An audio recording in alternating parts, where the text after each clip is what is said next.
Hello guys, welcome to SBM Science. Myself Vikas Mohandamai. We have already discussed about integumentary system in our previous video. In this video, we are going to study about human skeletal system. The two main forms of skeleton are endoskeleton and exoskeleton. Endoskeleton. An endoskeleton is a framework of rigid and hard tissue, also known as bones, inside an organism body. The endoskeleton support the structure and also protect vital organ and internal tissue. A lots of vertebrates and animals which have backbones or a spinal column like mammals, reptiles, amphibians, birds have endoskeleton that is constituted of tissue in the forms of bones and cartilage. And another type is exoskeleton. An exoskeleton is a hard surface that covers the exterior of most animals known as invertebrates and animals which lack of backbones like annelid, arthropoda, coelenterata. Just like the endoskeleton in mammals and other animals, the exoskeleton helps the body by supporting and protecting them. The hard and rigid exoskeleton also provide protection from predator animals. Our skeletal system is comprised mainly of bones, around 206 of them in an adult, but there is also a good amount of cartilage, joints and ligaments. Ligaments is a fibrous connective tissue which attach bone to bone. Cartilage is a soft, elastic and flexible connective tissue that protect bones from rubbing against each other. Bones are hard, inelastic and tough. Bones are made up of dense connective tissue and contain a special bone cell known as osteoblast, osteocyte and osteoclast, where the cartilage are made up of a special cell known as chondrocyte. We will get to joints a little bit later. First let's check out all the different bones in the human body. As we recall, there are two principal divisions of human skeletal system, the axial and appendicular skeleton. This white color part on diagram is known to the axial skeleton and color part indicate the appendicular skeleton. Let's go through the axial skeleton first. Bones of axial skeleton lie along the longitudinal axis of human body. As you can see on the diagram, the function of axial skeleton is to provide support and protection for brain, spinal cord and organ in the ventral body cavity. It comprises of 80 bones which include skull, ear ossicles, hyoid bone and last one is thoracic cage. Skull is made up of 22 bones. It is located at superior end of vertebral column. It consists of two main set of bones, a cranial bones and facial bone. Cranial bones are those that protect the brain. There are 8 cranial bones, each with unique shape. Frontal bones, this is flat bone that make up our forehead. It also forms the upper portion of our eye socket. Frontal bone is 1 in number. Parietal bone, these are also flat bone present in pair located on either side of our head behind the frontal bone. Temporal bone, these are pair of irregular bones located under each of parietal bones. Occipital bones, this is a flat bones present at the back of the head. Inferior part of this bone show foramen magnum, the opening through which medulla oblongata connect with spinal cord. It is also 1 in number. Sphenoid bone, this is irregular bone present at the base of skull that articulate with all other cranial bones and hold them together. The depression on sphenoid bones to place pituitary gland is called sella turcica. This is also 1 in number.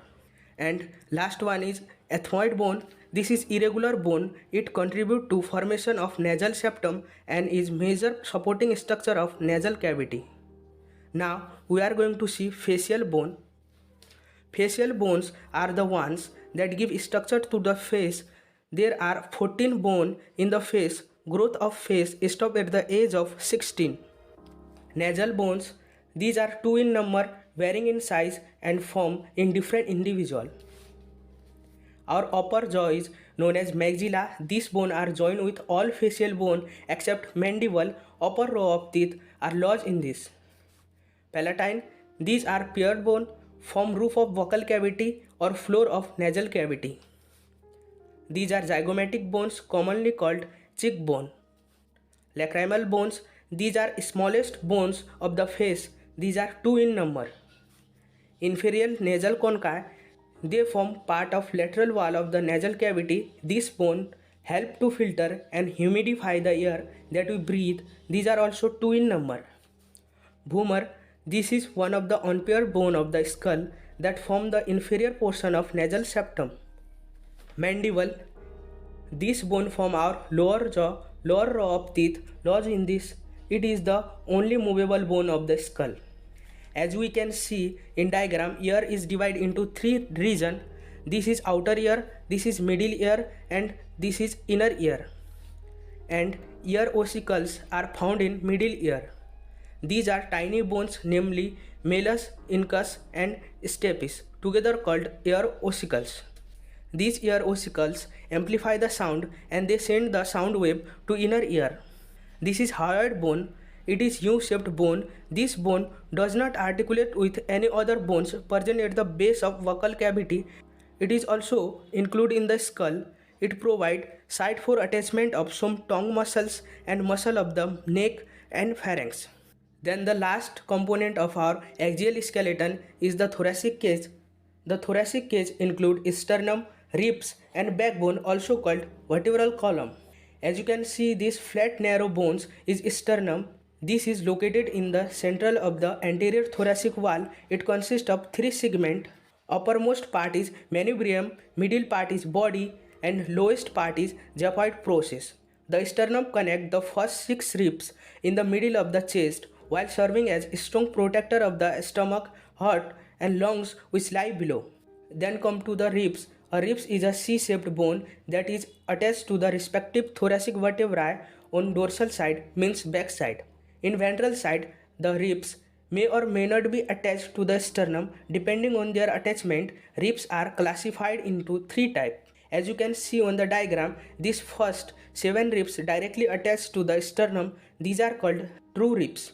And also you can see that ribs number 8, 9, 10 are attached to the ribs number 7 on either side and not directly to the sternum. Hence, these are called false ribs.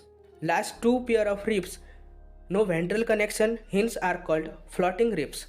Space between ribs is called intercostal space. Ribs provide space for attachment of intercostal muscle. The third component of thoracic cage is vertebral column or backbone. It is present on the dorsal side. So let's see how does it look like. Human vertebral column is made up of a chain of irregular bones called vertebrae. It extends from the base of the skull and constitutes the main framework of the trunk. Each vertebrae has a central hollow portion which is also called neural canal through which the spinal cord passes. First vertebrae is the atlas and it articulates with the occipital condyle and support the head. The vertebral column is differentiated into 5 regions. First one is cervical vertebrae. The number of cervical vertebrae are 7 in almost all mammals including human beings. This bone gives the neck structure and support the skull and protect the spinal cord. And the next one is thoracic vertebrae. These are 12 in number and found in the chest region. Lumbar vertebrae. These are 5 lumbar vertebrae. These are well developed vertebrae that exhibit all characters of a typical vertebrae. Sacrum vertebrae. Sacrum is a triangular bones. There are 5 sacrum in childhood, but in the adult they all fuse to form one sacrum vertebrae. It is located in pelvic cavity between 2 hip bones. Anterior end of sacrum is broad and posterior end is narrow. And the last one is coccyx vertebrae. This is commonly known as tailbone and it is final portion of vertebral column. Coccyx is formed by fusion of 4 coccygeal vertebrae. It is triangular bone. Now see 7 cervical, 12 thoracic, 5 lumbar, 1 sacral and 1 coccygeal. Total 26 bones are present on the vertebral column. This is all about the axial skeleton. Now move to the appendicular skeleton system. The appendicular skeleton includes the skeletal element within the limbs as well as supporting shoulder girdle and pelvic girdle. 30 bones are present on our each limb, so 30 into 2, 60 bones are present on our forelimb, and hind limb also consists 30 bones, so 30 into 2, 60 bones. Total 120 bones are present on our limb. For forelimb attachment, shoulder girdle in which 4 bones are present, and for hind limb attachment, hip girdle in which 2 bones are present. In total, 126 bones are present in our appendicular skeleton. Now let's have a look how do this girdle look like. Pectoral girdle, that is also called shoulder girdle. These are those bones through which our arms are attached to our central axis. You can see here this triangular shaped bone is known as scapula or shoulder blade, and this bone is known as clavicle or collarbone.